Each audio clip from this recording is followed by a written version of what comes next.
Hey guys, Will here once again to talk to you about another summer research project also involving school finance, our favorite topic, my favorite topic. This one is not related to student count, so if you already watched those videos, good news, we're not going to be talking about student count anymore, unless you really like student count, in which case I would just work on one of those other two, leave this for somebody else. Um, we don't find too many that like student count. I digress. This project would examine what we need to do with new dollars that will be available under Senate Bill 213 for capital construction projects, particularly for building out full-day kindergarten and early child education in the state, because Senate Bill 213 will provide full-day kindergarten for every family that wants it in the state for the very first time, and will also increase early child education, preschool access for 3, 4, and 5-year-olds that are at risk by about 25,000 students in the state, which is an enormous expansion.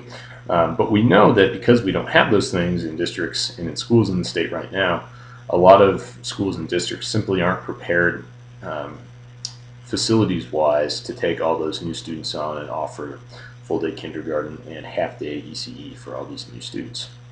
So, in what was probably the largest political scandal of session outside of some smaller things like marijuana and gun bills, we snuck on a third reading amendment in the House to our school finance bill, something that is often frowned upon, that brings the largest one-time infusion of capital construction dollars to our state ever.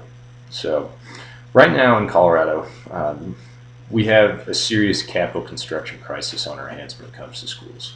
An outdated study by maybe 2 or 3 years, suggests that the unfunded facilities liability is about $18 billion in our state right now.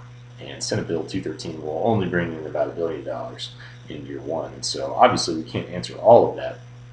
And then all this new facility space for full-day kindergarten and ECE is on top of that. So we were able to get this awesome third reading amendment on, but we're still in a situation where we have a small amount but significant amount of new money in a system where everybody's hungry for a lot, given that the unfunded liability is about $18 billion. We also have a particularly interesting but also problematic issue with early child education in the state right now, because private providers have come in many areas, many communities, to offer early child education where districts can't, either because they're not given funding for at-risk 3, 4, and 5-year-olds to offer them quality preschool, or because they simply don't have the space to do so, given this facilities issue. And so in putting that third reading amendment on, we made a lot of private providers panic, because we have a lot of new public funds for expanding early child education facilities access in the state that they may not be eligible for. And what that could do, obviously, is drive them out of business, and they're very worried about that. I called it panic because it's panic. I don't think we have a crisis on our hands or anything. We just need to ensure that in providing all this new funding for facilities for potentially public preschool, we don't drive private ECE providers out of business. And so there are a number of ways forward here, but essentially your mission, if you choose to accept it in this case, is to develop parameters around distributing this new facilities money for preschool, full-day kindergarten, and throughout the state for other larger infrastructure projects. And there's nothing to say that necessarily some of this public money couldn't go to private ECE providers if that's a direction that you'd like to go. We'll need to run a bill based on your recommendations in this project that will say what this funding should do. But if this is just public money, we'll need to know what the market saturation for private providers looks like across the state, and what we might need to do to ensure that we don't force those folks out of business. And then, like I said, a lot of this money is for full-day kindergarten too, and for other infrastructure projects, because we have crumbling buildings all over the state.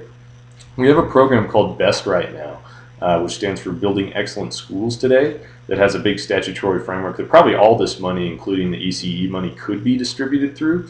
But we'd like to take another look at the best distribution parameters, not because we think necessarily there's anything wrong with them, but simply because we'll need to know if that's the right mechanism for distributing this large sum of money for capital construction that we'll have There have been some stories of funny things happening with BEST in the past. A couple years ago, there was a charter school in Aspen, Colorado, not exactly your least affluent community, that got funding, public funding through BEST. That's usually need-based in how it's distributed to build a new school. So once in a while, there's been a couple funny things happen. So it would be good to take another look and ensure that if we're going to plug all this money into BEST, we know what to do with it.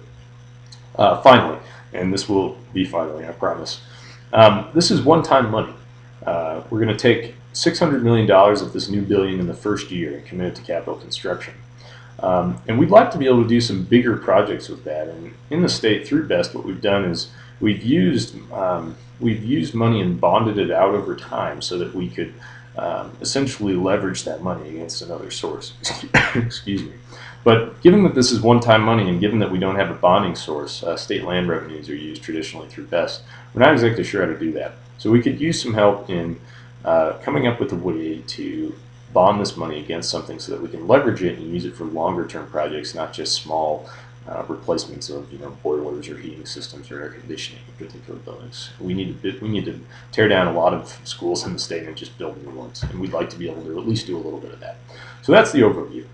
Your mission, if you choose to accept it, is to write us a memo that we can then take and turn into a bill that determines how to distribute all this new money through the BEST program, particularly in the context of early child education. Makes recommendations about new parameters for BEST if necessary, and gives us methods of best leveraging this one-time money so that we can build the most schools out of it and make as much of a cut into that $18 billion as we possibly can. Look forward to working with whoever takes on this very important project.